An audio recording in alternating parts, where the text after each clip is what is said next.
नमस्कार दोस्तों, मैं सरदार सिंह। कैसे हो आप लोग? रही मन धागा प्रेम का, मत तोड़ो झटकाए, टूटे से फिर ना जुड़े, जुड़े गांठ पड़ जाए। दोस्तों, दोस्ती को इतनी ही रखनी चाहिए जितना अपने आप विश्वास होना चाहिए, ना बल्कि उसे शक नहीं करना चाहिए और दोस्ती में भेदभाव नहीं होना चाहिए। अगर दोस्ती में भेदभाव हो जाएगा तो गांठ पड़ जाती है और अपनी दोस्ती के ऊपर से विश्वास उड़ जाता है। तो दोस्तों, आज मैं आपको एक छोटी सी कहानी सुनाने जा रहा हूँ। एक गांव में एक बड़ाई रहता था जो सुतार कहा जाता है। तो दूसरे गांव में किसी बड़े सेठ के वहाँ पर उनको फर्नीचर फिट करने के लिए, यानी जो डेकोलम या फर्नीचर होता है उनको फिट करने के लिए वहाँ पर वो सेठ उनको बुलाते हैं और वहाँ पर दिन भर काम करता है। और दिन भर काम करने के बाद संध्या के समय वो सेठ उनको एक पैसे की पोटली बंधकर उनको दे देते हैं।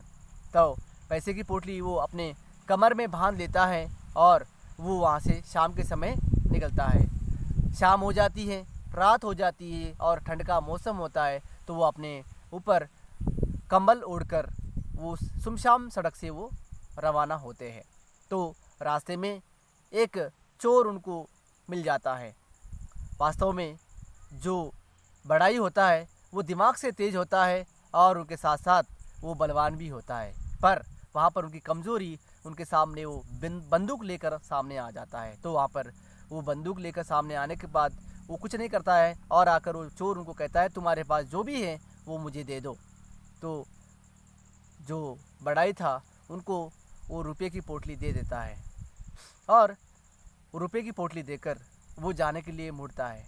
तो बड़ाई कहता है कि भैया, आप जो पोटली, पैसे की जो पोटली है, अगर आप लेकर जाएंगे तो मेरी बीवी क्या समझेगी कि मैंने कहीं जुआ खेलकर या शराब पीकर मैंने पैसों को खर्च कर दिया है, मुझ पर विश्वास नहीं करेगी। तो ये काम करो, जो मेरी टोपी है उस टोपी के ऊपर एक गोली मार दो, उच्छेद कर दो, ताकि उनको मेरे ऊपर विश्वास आए।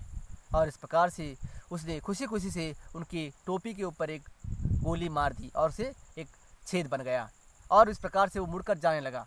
तब बाद में फिर से कहने लगा कि भैया, मेरी बीवी मुझे समझेगी कितना कमज़ोर इंसान है, एक चोर को उतना भी थाम नहीं सके।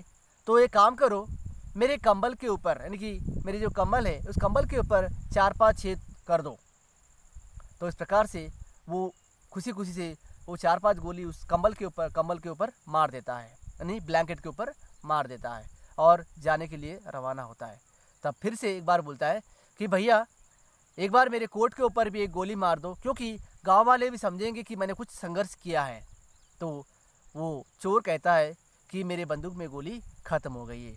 और इस प्रकार से कहते ही वो बड़ाई चोर को इस प्रकार से पकड़ता है कि मेरी यही कमज़ोरी थी कि तुम्हारे पास बंदूक है, इसीलिए मैं खामोश था। इस प्रकार से पकड़कर उनको दबा देता है और उस समय उसको मारने की जब कोशिश करता है तब उस समय आप तेरी होगी, इस प्रकार से कहने पर चोर की जो चड्डी गीली बन जाती है, गीली हो जाती है और वहाँ से उनका पैसा जो दे देता है और वहाँ से भाग जाता है। तो देखा दोस्तों, हम कभी कभी बहुत मेहनत करते हैं, कष्ट करते हैं, अपने शरीर से बहुत ताकत लगाकर काम करते हैं, पर अपने दिमाग का इस्तेमाल नहीं करते। अगर इसी प्रकार से, मतलब इसी बात के ऊपर नहीं और किसी जगह पर भी हमें अपने बल का ताकत नहीं बल्कि दिमाग का भी इस्तेमाल करने पर हम जो चाहते हैं वो कर सकते हैं। तो ये कहानी आपको समझ में आई होगी। नमस्कार, धन्यवाद।